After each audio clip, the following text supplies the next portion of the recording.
a pozrime sa, Alfa Romeo, hneď uvidíme. No kámo, ja mám kámo, no! Papu deklik.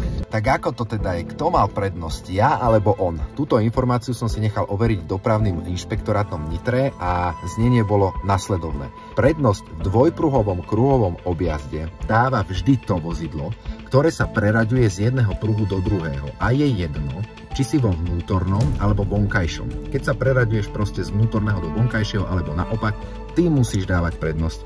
Neplatí tu pravidlo pravej ruky.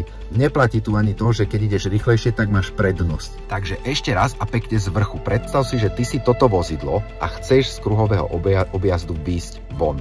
Teraz už ale vieš, že musíš dať prednosť, pretože sa preraďuješ z jedného pruhu do druhého. Ak by si to nespravil, tak by ťa to v tomto prípade veľmi bolelo. Veľa ľudí si tu ale myslí, že majú prednosť, pretože odchádzajú z kruhového objazdu von, ale tak to vôbec nie je. Prosím ťa, zdieľaj toto video, pretože ja som tam tiež skoro zarval, nevedel som o tom, že to je takto, musel som sa to naučiť a nechceš sa to naučiť zrovna na nejakej dopravnej nehode, že? Takže ďakujem veľmi pekne za zdieľanie, dúfam, že vám táto infoška pomohla, majte krásny deň. Au!